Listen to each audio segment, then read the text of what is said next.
नमस्कार, एक बार फिर से स्वागत है आपका JJN न्यूज के एक और खास खबर में।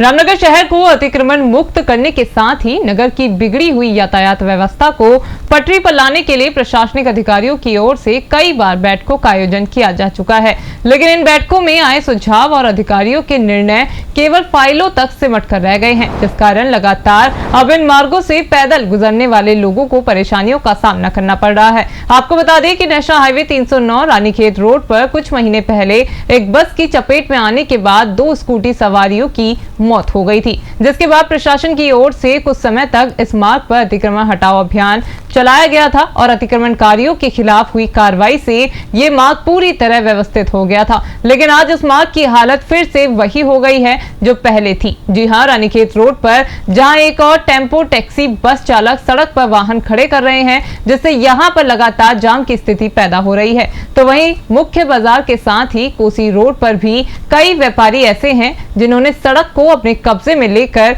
दुकान का सामान सड़क पर रखकर अपना व्यापार शुरू कर दिया है, जिससे बाजार में भी अब पैदल चलना लोगों का मुश्किल हो गया है। लेकिन जिम्मेदार विभाग के अधिकारी जनता को इस गंभीर समस्या से आज तक निजात दिलाने में पूरी तरह नाकाम साबित हो रहे हैं, तो वहीं प्रशासन की उदासीनता के चलते अतिक्रमणकारियों के हौसले भी लगातार बुलंद हो रहे हैं। ऐसे में अब इस मामले में देवभूमि व्यापार मंडल के अध्यक्ष मनिंदर सिंह सेठी ने अधिकारियों पर कई सवाल उठाए हैं, तो वहीं इस मामले में कोतवाल अरुण कुमार सैनी ने जनता की इस गंभीर समस्या को लेकर जल्द कार्रवाई करने की बात कही है।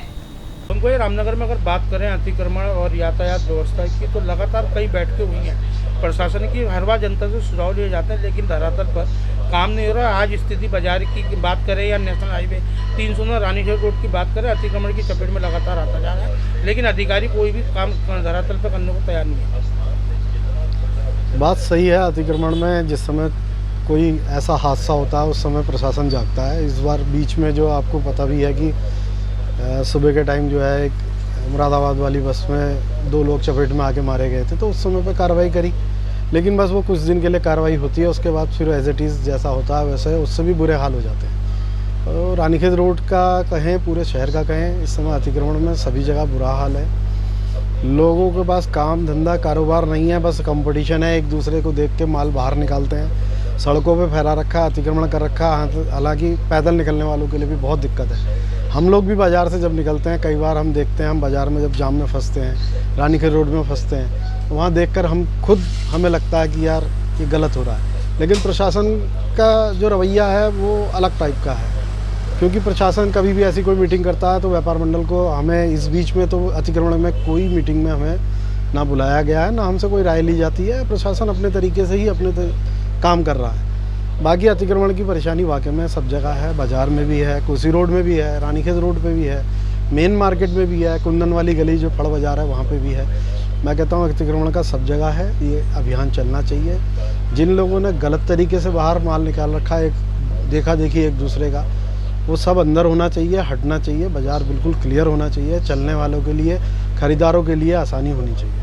रामनगर में अगर बात की जाए तो नेशनल हाईवे 309 रानीखेत रोड और बाजार का जो मुख्य बाजार है कोसी रोड या अन्य पूरा बाजार पूरी तरह अतिक्रमण की चपेट में आ गया। व्यापारियों की अगर बात करें तो दुकान में सामान कम है, सड़कें पूरी तरह घेर रखी है। देखिए, रामनगर में रानीखेत रोड हो चाहे कोसी रोड हो, यहाँ काफ़ी अतिक्रमण पहले भी हमारे द्वारा हटाया गया है। अब अभी देखा जा रहा है कि यात्रा सीजन में काफ़ी अतिक्रमण किया जा रहा है व्यापारियों द्वारा, और जो फल ठेली वाले हैं, टेम्पो वाले हैं, तो हमारे द्वारा एक संयुक्त अभियान चलाकर इसमें कड़ी कार्रवाई की जाएगी। बता दें कि रामनगर में नेशनल हाईवे 309 रानीखेत रोड में अतिक्रमण इतना हो चुका है कि यहाँ पैदल चलने वालों का जहाँ को जीना दुश्वार हो गया, तो वहीं वाहनों की लंबी कतारों में फंसने के बाद वाहन में बैठे लोगों को भी काफ़ी परेशानियों का सामना करना पड़ता है। बात नेशनल हाईवे 309 रानीखेत रोड के अलावा अगर बात करें, रामनगर के मुख्य बाजार और कोसी रोड पर भी अतिक्रमण का यही हाल है, जिसको लेकर अगर देखा जाए तो यहाँ जो व्यापारी अपना कारोबार कर रहे हैं, उन्होंने दुकान का आधे से ज़्यादा सामान मुख्य सड़क पर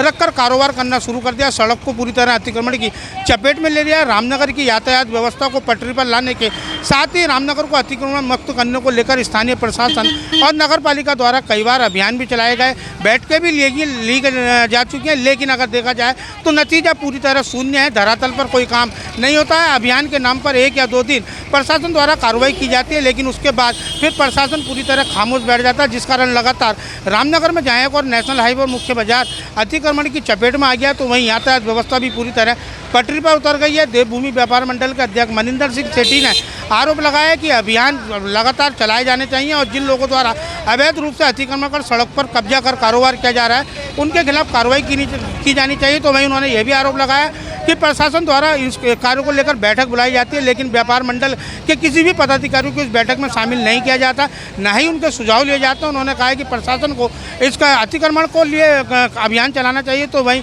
यातायात व्यवस्था पटरी पर लाने के लिए भी ठोस कदम उठाने के साथ ही व्यापार मंडल के पदाधिकारियों की भी राय लेनी चाहिए। अब देखना ये होगा कि स्थानीय प्रशासन और नगरपालिका रामनगर की जनता को कब अतिक्रमण और जाम से निजात दिलाती है। रामनगर से राजीव अग्रवाल के साथ cameraman Bunty Arora, JJN news. तो ये थी रामनगर से हमारे संवाददाता राजीव अग्रवाल की खास खबर। अभी के लिए सिर्फ इतना ही। बाकी की तमाम खबरों के लिए आप बने रहिए JJN न्यूज़ के साथ। नमस्कार।